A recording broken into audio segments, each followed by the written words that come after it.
history this morning. We're trying to work out where Peter is.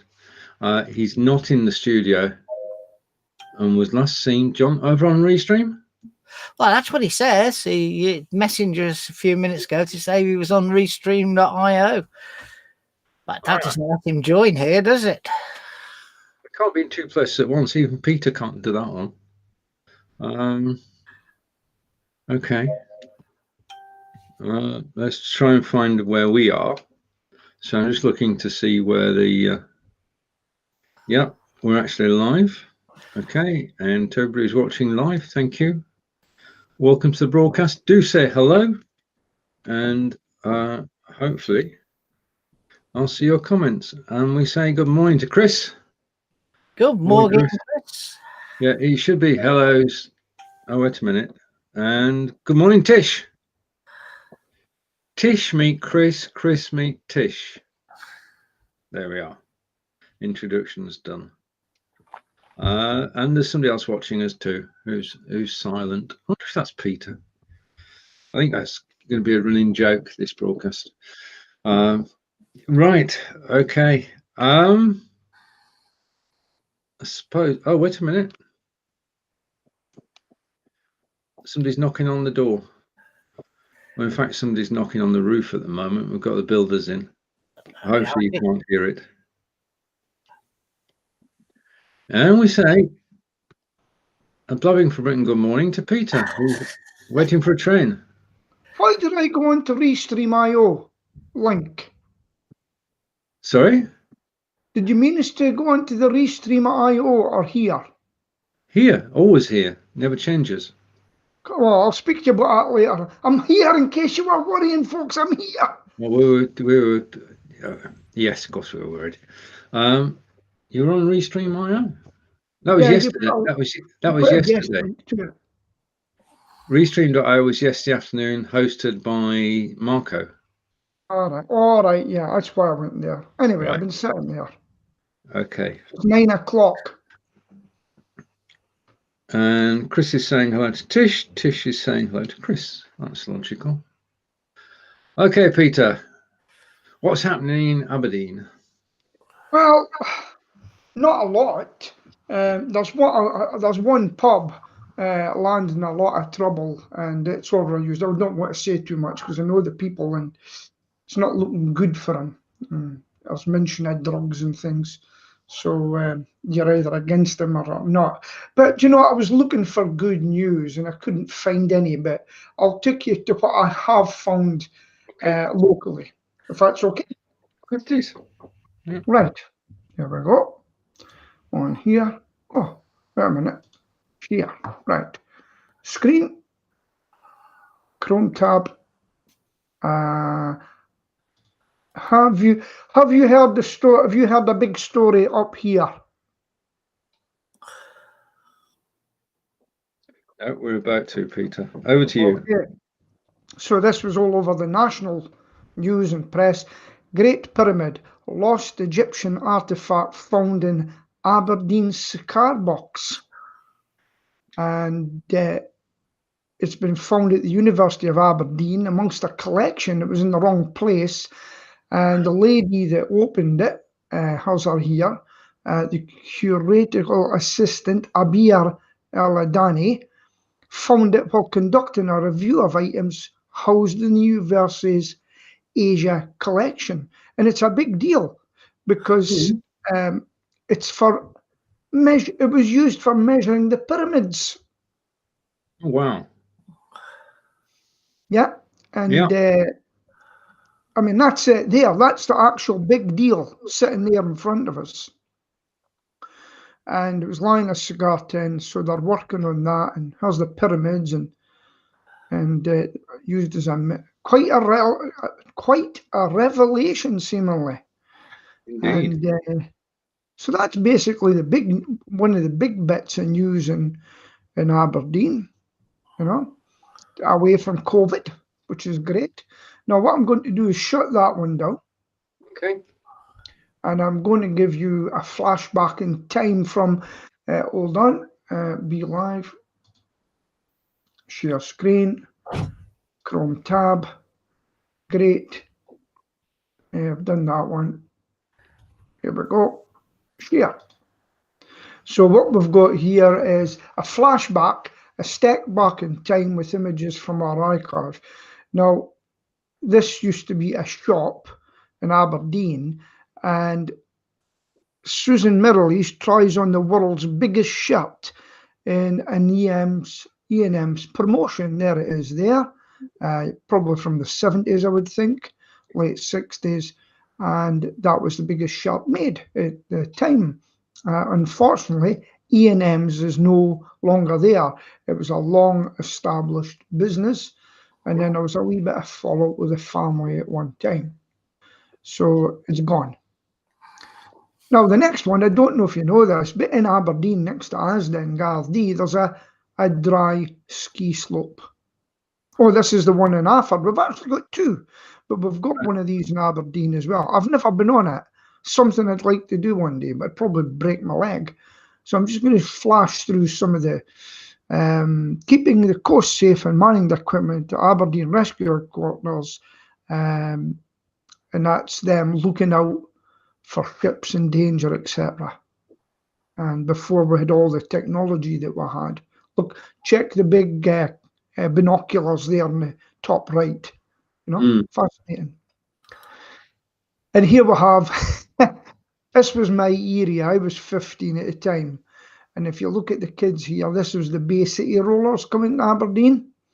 And look at the age of them. I was one of them. We actually, at school, we done a Bay City Rollers tribute band, and I was one of them. I was Woody. Oh, right. Okay. Oh, do you want me to go back? Yeah, okay. So you're in sorry. You were in the Bay City Rollers tribute band? Yes, at school. It was a time. It was a time when Woody collapsed on stage. So I was able to mimic him quite well because he had a big jaw and I put my jaw and was playing. And then I collapsed. But the head teacher didn't know that it was part of the act. And she was running about screaming, get that boy off the stage. And then two people in white coats come along and with a stretcher and put him on it and carried me off. But she thought it was for real. So I must have been a good actor, you know. Indeed. So that was my first stage appearance in the Bay City Rollers. And a good friend of mine, he was the lead act, and he done what's that one? Bohemian Rhapsody, I think he'd done, and it went down really, really well. So that's brought a bit of memories back for me. Who's this now? These young singers throughout the Northeast, fine voice, Harlow Academy, and this is the RSO chorus back then, and it's quite interesting. Brilliant. And here we have an oil platform in 1975. An oil platform was transported from Stavanger, Norway to the Brent oil. And a lot of people don't know, this is how they move. They're tugged along. I couldn't believe it when I went to, I've actually been on rigs and I thought, how does this move? You know, see, imagine that way out in the air and it's moving along, painstakingly slow. And a 200-year tree is cut down at Crathis Castle, which is National Trust. The tree near the car park was in a dangerous condition, and it was the trust policy to plant 2 trees for everyone taken down. Good. Passers-by check out, there's not much to go. Passers-by check out an instant garden that council workers put up one night on the former site of the city's Tourist Information Bureau. And here we have Prince William waving at the crowds when they came to Aberdeen. Look how young he is, and look at the people looking in. So even in Aberdeen, still people glad to see them. Now, Bob Tate from Aberdeen has borrowed you up below, which you took. Now, I don't know if it was the same Tate, but there's a lot of Tates from Fraserburgh, all fishermen. It's a name from the northeast of Scotland. I don't remember that one. And then we had Humphrey the Chimp entertains the crowds with a balloon. Yeah, that was in the park. Musician Ali Craig with children from Room 25, Skene Square. Now, Skene Square School, that's where my kids went to, and that was in 1987. And that is from Aberdeen. No COVID mention. Well, did I mention COVID? But just something different from my city. Back to you, Stephen. And camera's back on. And thank you, Peter. Oh, Right. Okay. Don't worry. It's potential fraud. I like my phone like that. Right. Okay, and we've been joined by Paul. Say good morning to Paul. And we've got an agenda. So as we're totally underway, just confirm, welcome to the show. And this is Blabbing for Britain, episode 257. Okay. All right. I've got a news story as well, if you want to see them. Certainly, John. So share my screen. Okay. Chrome tab. And this is the first one. Okay. And you can see this. Okay. Just a sec. Can you see this? Right. Christmas scene? Not yet. Okay. So this is a place called Bilsley, which is inner Birmingham district. And this lovely scene. And overnight it went from that to that.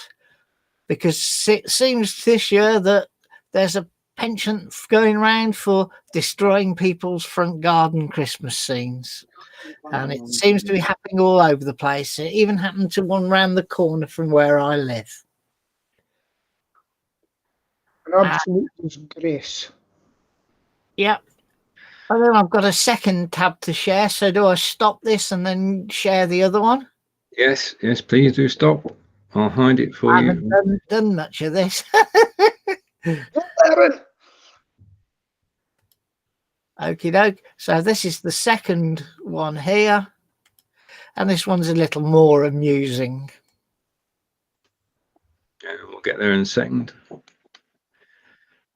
There you are. Can you see Rugby Road and this gentleman? This gentleman. I can't see it yet. You can't see it? It's just coming up now. That's it. Okay. Can you see gentleman holding his bowler hat? Yeah. And this is a local noble from Dunchurch, which is between Coventry and Rugby. And he's had a makeover. Oh. It's Lord John Scott. He died in 1860. It's a tradition, though. Okay. It's done on a regular basis. And he's been turned into Harry Potter, Shrek, Happy Feet, Pikachu, Homer Simpson, Olympic athlete, the Grinch. And it's done every year. And it's been doing it every year since the 1970s. No one claims responsibility for doing it. But it's a tradition that actually is popular. And the kids enjoy it. So this year he's become Peppa Pig. And that's it for my shares. So I'll hit the stop and we'll go back to Awesome. Camera's on. Thank you, John. Should be back in 3, 2, 1. Okay. And that makes that simple. A couple of comments from Tish about the papers that have been shown. And Tish is saying, I like the train tracks background, Peter. That was some really good retro news. So there we are. Sorry? What did you? I can't see the writing. Hold on. I like the train track? Yeah, because that is Alexanderplatz in Berlin, and that is one of the first places I will be going to when this is all over. Ich bin ein Berliner. Changing your surname to Kennedy before you go. Yeah, I am a donut. Because a Berliner's a donut. Indeed. Hello, Tish. Let's hear about it, John. Screen sharing is awesome. And we'll say good morning to our good friend who's not been with us for a while. Ooh. Where's the other Stephen? See, you've not been with us for a while. Morning, Kevin. The other Stephen is on furlough, and he's chatted with Peter the other day, chatted with me a couple of weeks ago. He's still around, and he's still in Stoke, and he's still probably sat looking at the palm trees. Yeah. But he's taking a break. Okay. So that's that good. Okay, on to the news then. And right, okay. Peter and I were talking about this yesterday. What's the situation in Scotland, Peter? To be honest, your pandemonium. Right. I'll tell you one thing. I'm just going to get this off my chest, right? Yeah. Okay. Personally, we've been asked a couple of times to go. We're not going. We're staying in. Okay, we're staying in for a Christmas meal with the 2 dogs. Unfortunately, people are going to die for this situation. But if there's one thing I would plead for something to happen, if anything nationally happens again, please let the UK government take control, because I am sick, fed up of having to forget what Boris says and go and see what Scotland says, and see what Aberdeenshire says, see what Aberdeen is, because Aberdeen and Aberdeenshire, 2 different things. Trying to work things out is an absolute disgrace. We are now in level 3, but it's Scotland level 3, not your level 3, if you get my drift. Yeah. John, what's happening in Solihull? Well, we today is the day they announce any changes. I'm expecting us to stay in tier 3 simply because we're right next to Birmingham. Our rate is only 6 persons above the national rate in Solihull, but in Birmingham it's started going up again. It did fall, but it's now going up again. So I'm expecting no change whatsoever until early January. And Kevin's saying it's confusing, which is, well, it's beyond confusing. It's getting ludicrous. I just want to bring that back up on the screen so everybody knows what we're talking about.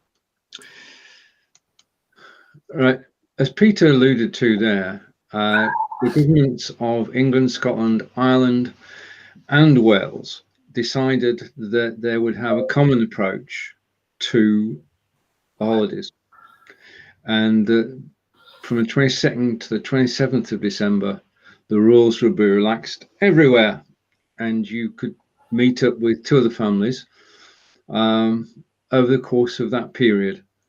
Now our Prime Minister is saying that it should be short, and what's the word for it? Shorter, smaller celebrations, which goes against what was said about the 5 days. In addition to that, the people who are advising him have said only meet up for 1 day.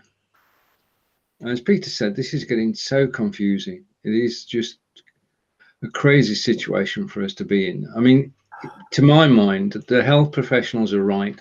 There should be no variation at all between the 22nd and 27th. It should be the same rules, because the virus isn't going to take a holiday, is it? No. And you've actually made, it's not been made easier by the fact that you can only meet so many people, which means if you have more than one son, daughter, then you can't meet them all together. It's just, can you, John? Well, you can meet 2 other families, but it's the impossible choice that is given to the children in my case, because which partner's parent do they go and see over Christmas? Madness.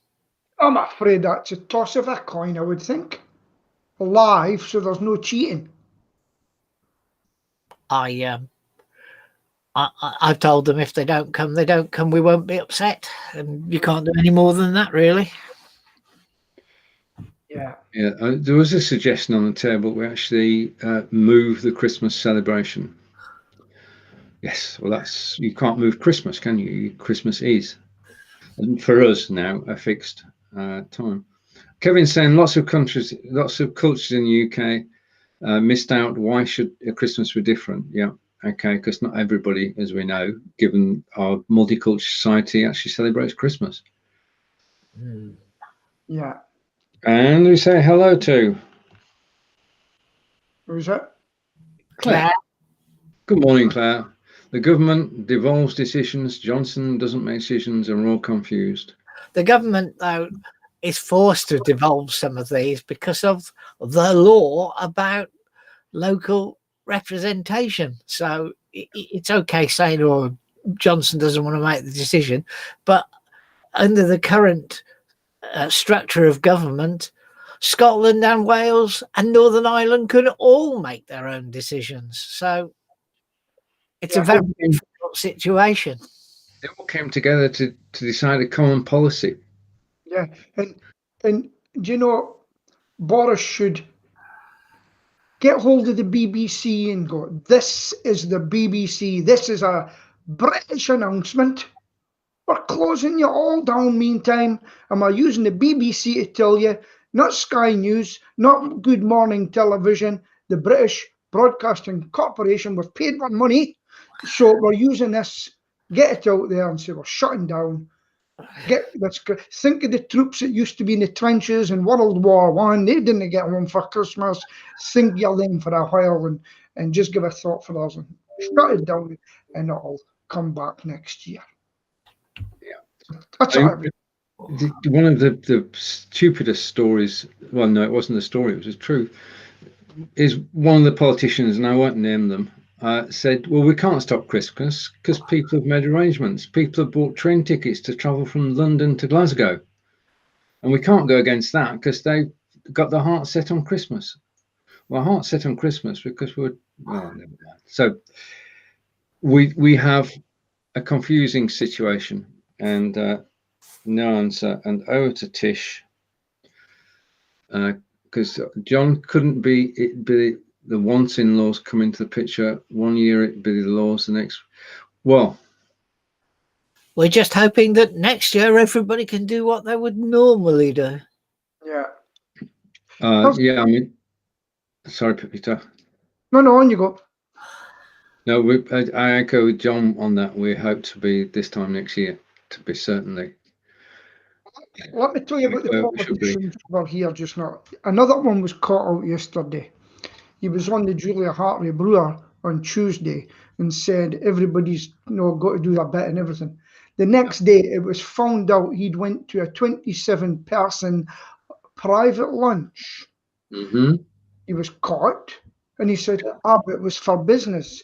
And somebody looked at the diary. He went back and looked at a diary, and it said, Cavalry and Household Cavalry and Guards Club. Christmas party. Yep. And it was booked in ages ago, and they still went. And he says, that was for business. Stop being hypocrites. You've all been caught.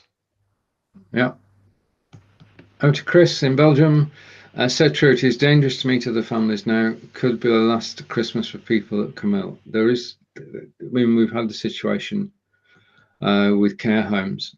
A lot of circumstances where people have become ill and you weren't able to contact them. But we're living with COVID, and we can only do our own bit, which is social distancing, masks, hand washing, and staying safe. And I'm with Peter on this. We'll be staying safe over Christmas. Local walks will be it. So there we are.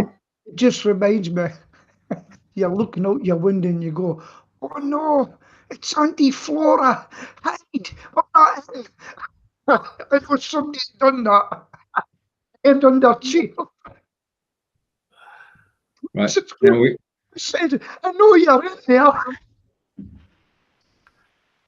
We are getting near Christmas, so let's get into the festive mood, shall we? This is a special effect from the Be.Live studio. The snow is falling all around, Snow was and we're falling. celebrating Christmas, a traditional British Christmas. But we have a slight problem in the UK. In the next Thursday, it's going to be 7 degrees, and it won't snow. I mean, they're not taking bets on will it snow at Christmas now. Such is the change that's taking place in the climate. Okay. So the snow falling on Christmas Day, distant memory. Certainly down in Wiltshire. Up in Aberdeen too, would you believe? I would, yeah. That's I was waiting for that because it's the climate has changed. The climate has changed. I was So looking at this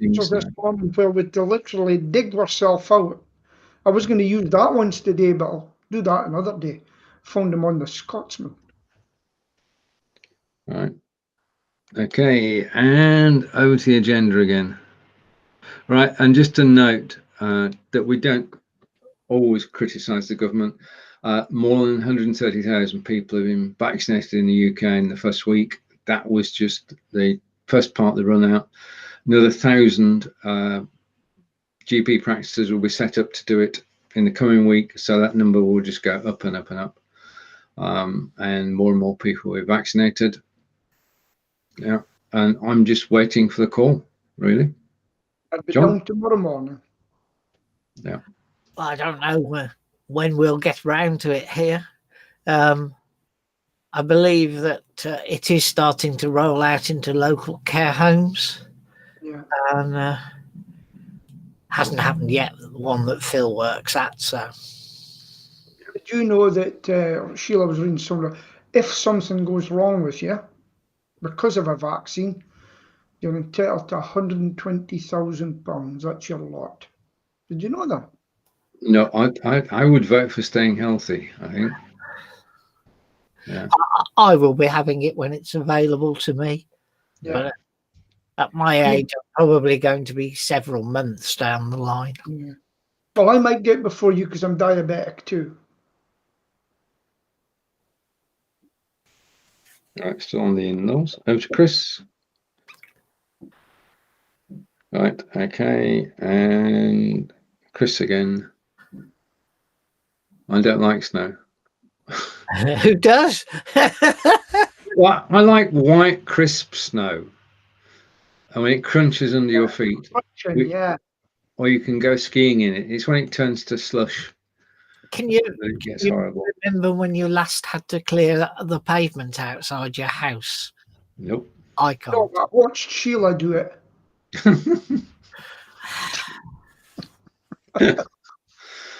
True story. Right. Okay. Woman. Okay, we've only got 2 more chances to mention this, Peter. So, well. Gosh, that was a big yawn, that one. Right. Okay. Now, according to the papers, there's a narrow path in view for a trade deal. If you've never heard anything about it, we actually leave the EU on the 31st December. Totally. The sort of transition period comes to an end, and we are an independent nation once again. We're trying to get a trade deal with the other 27 countries who remain in the EU, and it's going down to the wire. There are, checking the calendar, 14 days to go, and any time up until midnight on the 31st, we could get a deal. We've got to get a deal that suits both of them and not showing one winning and one giving in. And what it is, I don't know, but I'll tell you what, Boris, I'm fed up of this now. I don't think you'll be getting my vote again. I've got to tell you that because I am sick fed up the way this has been dragged along. I really am. And I think most of the nation are too. Get a grip and do what you're going to do, whatever way you're going to do it. Out. Don't mess us about. Not caring. Do it. Yeah. Rant over. Well said, Peter. And over to Claire. And Claire is saying, don't mind the snow. Oh, this is a question. Oh, Don't mind the snow. Don't like the slush. Okay. I don't So like we football. will be Brexiting 31st December. Yeah. Yeah. There'll be Brexit parties up and down the land. Nope, better not be. What's Better that? Oh, meeting. not be parties. We've never been mucked about so much in all our life. Here, I'll tell you another thing that's going to be funny. Do you ever watch George Galloway? A long time ago. Well, Yeah. George has a show on Russia Today, I think it is. I don't watch it much, but sometimes I'll see something coming up and I watch him. Now, I don't know if you know about this. He put on his Twitter today. He's actually from Dundee in Scotland. And he has decided to go to Glasgow and fight the SNP. And he's got Alliance Party for You. That's the name of it. He's usually an independent, and he's going up to Glasgow to fight the SNP, you know, and it's going to be very, very interesting to watch that. Because up here, where politics are starting to get a bit fragmented within the leadership party, because there's a bit of a split coming. If you don't watch it, Nicola Sturgeon is actually married. I think it's the party secretary or chief executive, someone in the SNP, and she said, "We don't talk politics." So somebody came on Twitter says, "Well, you said we don't talk politics at home, my husband and I." And then somebody put up, "Well, you mentioned it in 2012 that you did, because there's no option when you go home to speak about politics. Which one's right?" Because there's been seemingly a bit of a cover-up as well with the Alex Salmond inquiry. They keep hiding a certain piece of information. Yes. You probably don't see that down there, do you? And we've heard about the Alex Salmond inquiry and the fact he was cleared on all charges. That's all I know. Yeah. Okay. It's time for a break. This is our pre-Christmas show. We're not wearing hats or anything, but we can. If I take that off the screen, just take a break for 30 seconds or 60 seconds and get in the mood for Christmas. Peter will sing us out, I'm pretty sure of that. But for the moment, just a slight break while I was listening to some Christmas music.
Just a minute.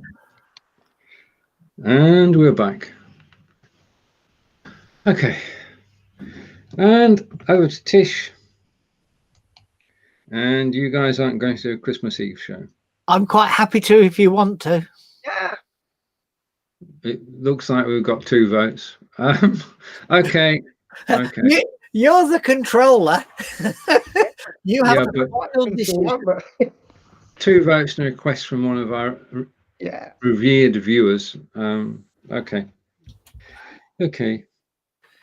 Right, and the next item on the agenda, and let's try and try and stay away. Right, and this is an interesting one. Facebook are going to move all UK users onto US agreements. And this will, Facebook are going to move all their UK users onto United States agreements. Moment we're on the EU agreement, which is for the whole of the EU. Once we are separate, then we're going to be moved over to the States. At the moment, our data is being kept, or we actually come out of ERA, Southern Ireland, but we're being moved to the States, and our agreement, or our privacy agreements, all our other agreements, will be with the States rather than the EU. What it means is that whatever privacy laws the EU brings in, Facebook will not have to worry about them for UK users, because those users will be registered in the US.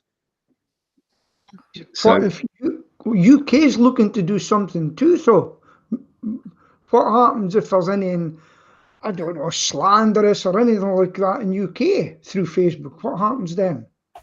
on them. I don't know. Sorry, I'm slipping into German. I've got a feeling that Donald Trump will put an executive, I don't know if he can, some executive order about Section 230 will come in by the end of his presidency, if he can. And there's also word that he's going to wait to exonerate or pardon. Do you know who it is? His daughter, his son-in-law. No. Julian Assange. Did you know that? Nope. That's just come up because they've got a recording from 2011 of Julian Assange speaking to the government to try and tell them some of their agents are at risk with the information they got. They give them the information and seemingly they've done nothing with it, and people died. Okay. American citizens died because of it. So I'll give you more information, but that's seemingly what's happening just now over there, you know. But I do believe that the British government are also looking at social media just now with regards to Google and all these sorts of places. All right. Question from Tish. Interesting. How do you feel about the agreement? I think we've covered that. Well, it's the Brexit agreement, the Facebook agreement. I think she means the Facebook change. Yeah. And Tish is saying, I had heard about that, Peter. There you are. Okay. Oh, good. So Facebook are moving us out of Europe, but I think we're going to do that anyway. Okay, let's find the agenda again. We're going to have to cover the usual suspects. Okay, now, yes, we should build it. No, we shouldn't build it. Yes, we should build it. No, we shouldn't build it, said the court. And then this week, HS2. No, third runway. They're about the same level, aren't they? HS2 and Heathrow on the Heathrow's third runway are on the same sort of costly endeavour. I'll give you a tip. Don't buy a house beside an airport. The peripheries of it. Don't buy it. Because things could change. I'm beside an airport. I remember Aberdeen Airport when it was quiet and we stopped. The last flight was 10:30 at night. Mm-hmm. But I've got to say, when a flight goes up during the night, you hear it. Yeah. I'm so near the airport. But there you go, folks. Remember that. Don't buy it near an airport.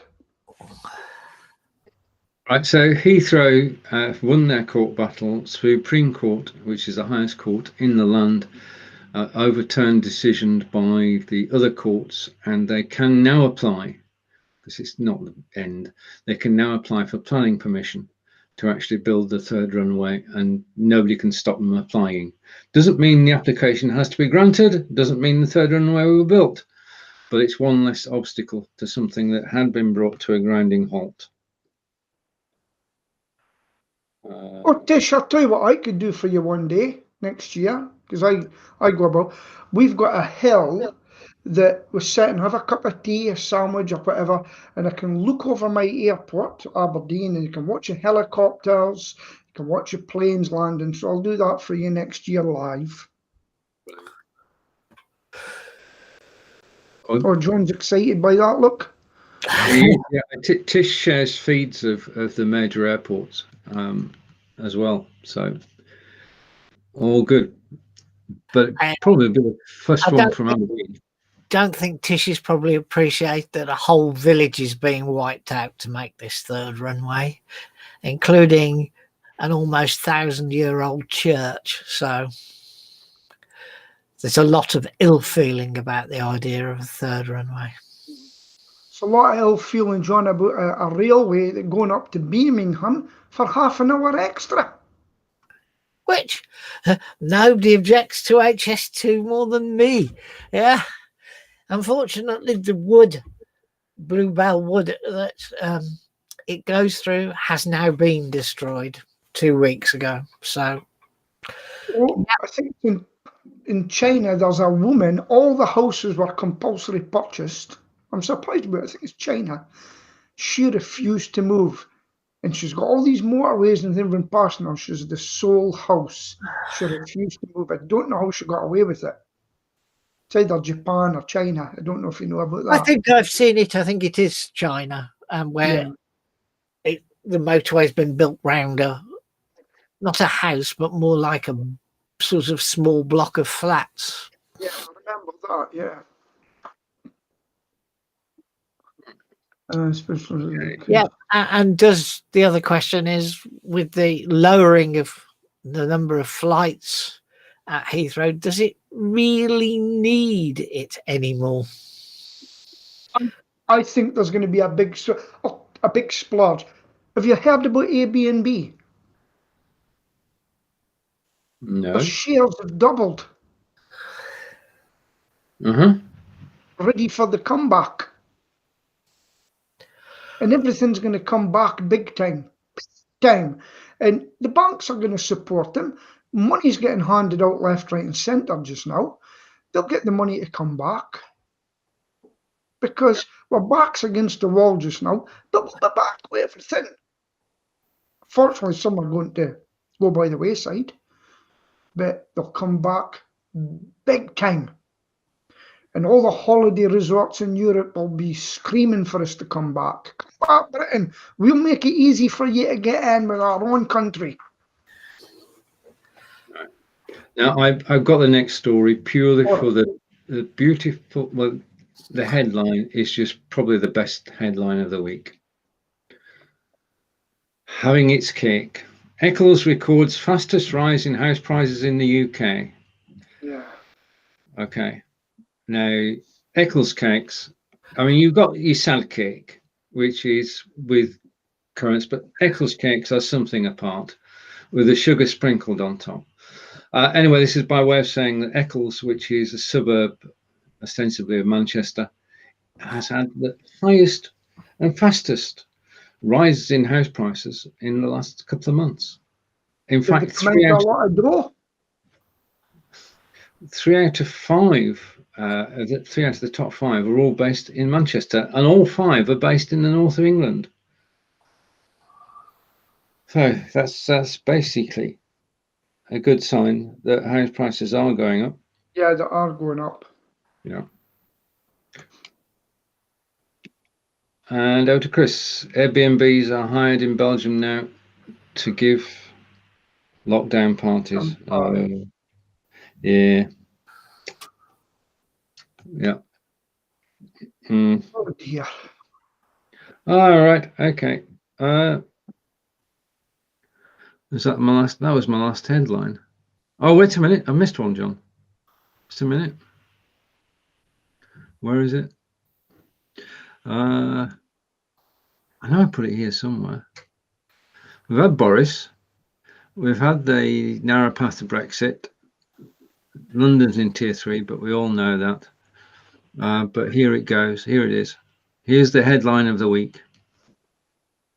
Part 2.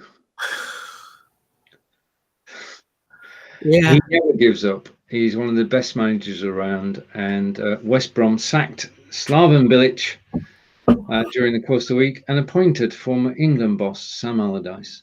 I got all Why can't you sack somebody? There's an epidemic on. What's all that about? Well, you sack somebody, sack 4 people to be precise, because his 3 coaches went as well. But desperation, stupidity, decision made in China, no loyalty whatsoever. Man gets you promoted. They spend virtually no money to get any Premiership quality people in, and it's his fault that things don't work. Yeah. The Baggies have been in trouble since the Chinese took them over. There isn't any British commitment to it. Has Roger Van Steen said anything about it? I haven't seen any posts from him at all. He's obviously quiet on about it then. I personally didn't care for Bilic, but I still think he deserved a bit more loyalty than he got. You know, played 13 and won 1. Yeah, managed to hold. It's happening. I didn't realise I could do that. Okay. So they managed to draw at Manchester City, which few clubs have achieved. Yet he still gets the sack. Yeah. And yet, you know, next season could be completely different. I mean, look at Villa, hovered right down at the bottom of the table, saved themselves on the last day, and now they're in the top 10 with 3 games in hand over many of the people above them. Yeah. Anyway, we can talk. By the way, the Villa do. Yeah, we can talk about football again now. I'm quite happy to talk about Burnley. You mean, no problem at all. Burnley won. Yes, well, Burnley are playing the Villa tonight, aren't they? Yes, they are. It's live on Amazon Prime. If you've got Amazon Prime, is it going to be an Amazon Prime Netflix Christmas? You think? Oh yeah. I've You used got Amazon Prime TV for TV more than in the last 2 months, more than I had in the previous 2 years. But I have watched a couple of football matches on it, which is quite a surprise. And that none of them were teams I was particularly interested in. Anyway. I'll tell you what frustrated me over the past week. I got Apple TV. It's on my iPad. I can't get it mirrored. I can't. I tried it on the web on the television. Yeah. I can't get the thing to click to sign in. I think they are really wanting me to buy one of that Apple TV boxes at £175 and plug it in. And what a job I'm having. I've tried everything. Yeah, I mean, the biggest thing that bargain of the year, apart from Deco, Peter, is the Fire Stick from Amazon. What a Fire Stick? Yeah, but it's not getting the Apple TV app. So So I don't know what's wrong there. So I've got a Samsung TV. It's maybe making sure that they don't let it in. Our TV is Samsung as well. But again, my Apple TV is the one that John and I won 3 or 4 years ago. So it's now gone into the archives somewhere. Yeah, mine's been cast aside. Doesn't sound very nice, but that's... What, your Apple TV? Yeah. It's 4 years old, so it's version 1's. You know, there's been it's version 4 now. Yeah, it's much used to Chocolate Fireguard. Well, I've watched the first one called Tehran. and it was brilliant. I says, I'm having, but I can only watch it on my iPad, and it's really frustrating me. I might even buy a new TV. Well, it's coming up to the January sales, so Yeah, I'm not gonna rush. I'll tell you, I bought some gadgets this year, and John, do you know what I bought? I bought another Aftershocks ear. I know. You've been going on about them for a Very good. It's Post really good. picture of you with your extra screw coming out the side of your head. Yeah. It looks like when he's wearing them, it looks like somebody's fitted a giant bolt to make his jaw work. I could make these a fashion statement. Yeah. Do you know? Once people got used to them. Well, I bought Sheila one too. She doesn't know, and because she well now. I'm pretty sure that none of our partners actually watches on Blabbing for Britain. No, Sheila doesn't watch it.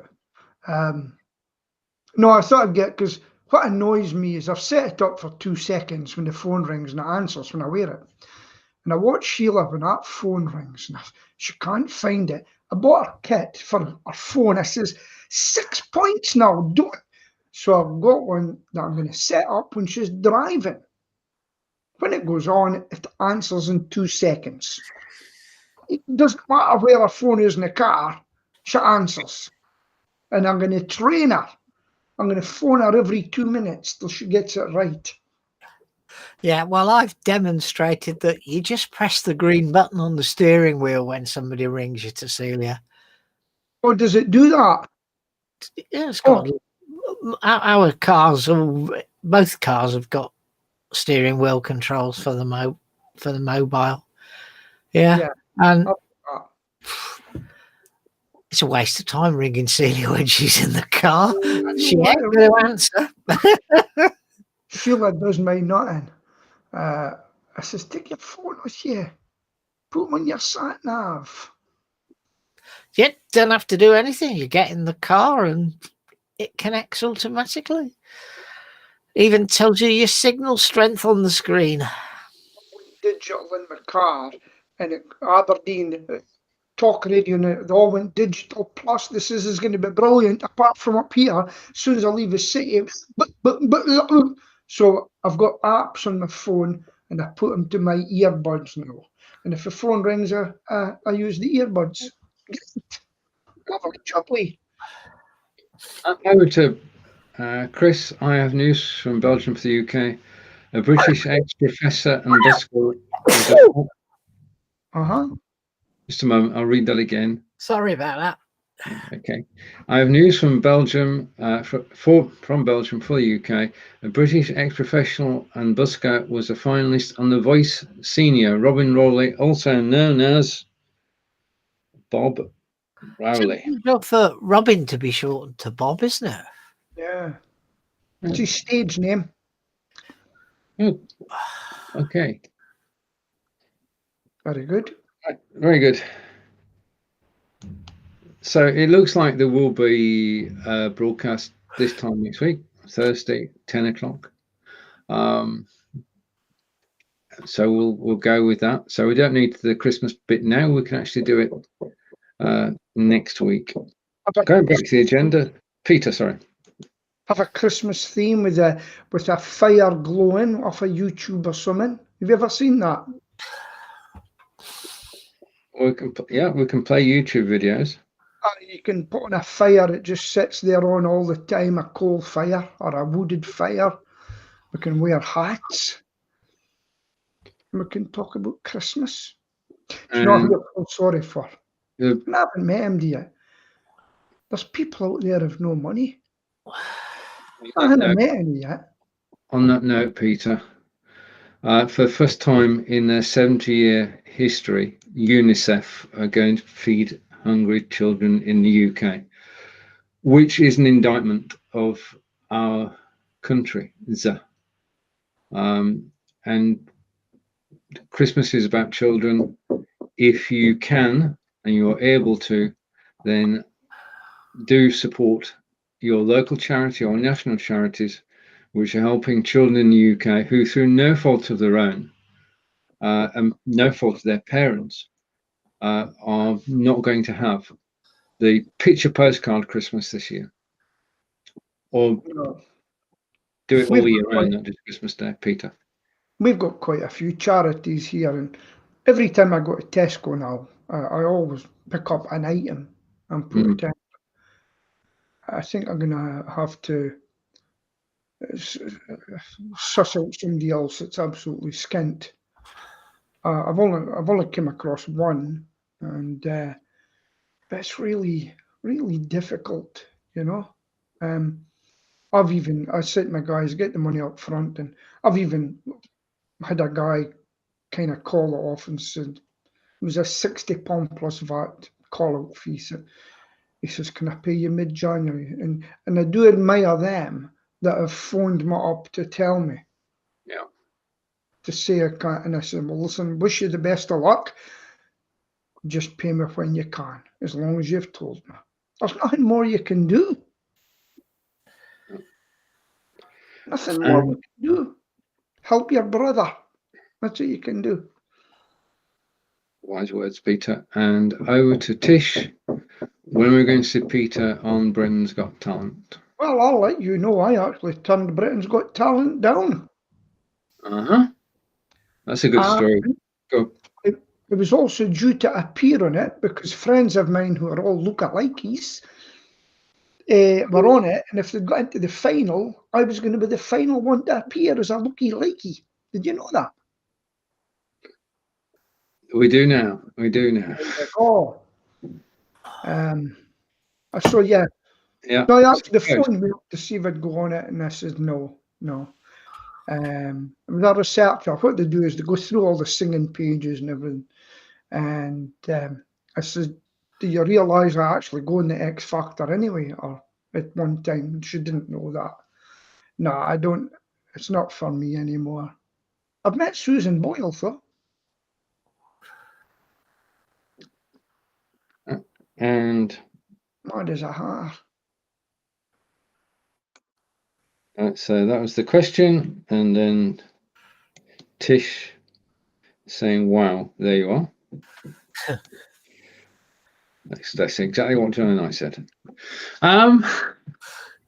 Right, okay. On that note, we've come. Well, no, we've got time for one more story. Where should we go for our story?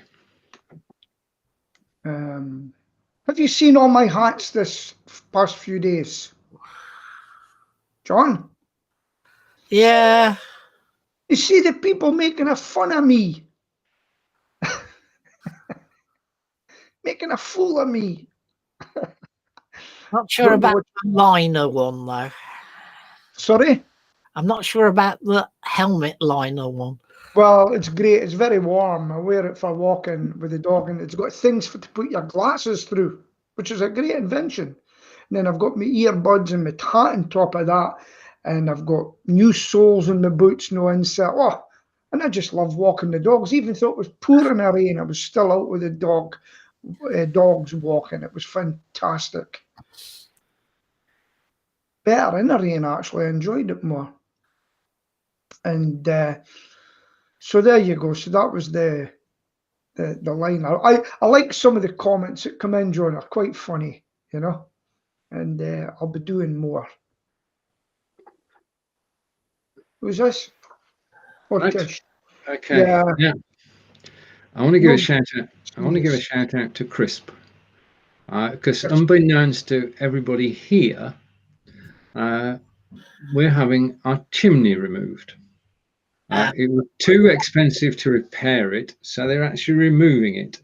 And throughout the broadcast, there's been masonry falling to the ground and hammering everything, and none of that has gone onto the broadcast. I'm afraid we have heard some of the hammering. All right. I haven't.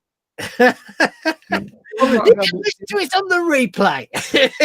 Only occasionally when it gets very intense, and I think Chris just struggles. Up on the roof. Okay. Thank you, Chris. And on that note, John, it's over to you. Well, don't forget that Stephen and I will be back this afternoon, where you can learn how to make a Christmas card video. And you can see the video of the Christmas card that we're going to make in the in video group, so that people know what we're going to do this afternoon. So please go and have a look there. But now it's goodbye from him down there, who's up there, him over there, who's down there, and me in the middle. And we look forward to seeing you, because we are going to be here next Thursday. So goodbye from all of us. Bye.